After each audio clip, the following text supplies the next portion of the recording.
हरिवरासनं स्वामी विश्वमोहनं हरिदधीश्वरम् आराध्य पादुकम् हरिविमर्दनं स्वामी नित्यनर्तनं हरिहरात्मजं स्वामी देवमाश्रये।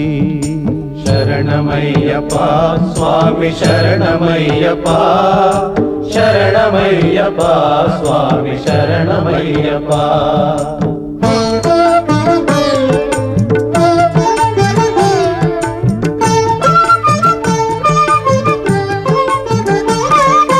शरणकीर्तनं स्वामी शक्तमानसं भरणलोलुपं स्वामी नर्तनालसम् अरुणभासुरं स्वामी भूतनायकं हरिहरात्मजं स्वामी देवमाश्रये।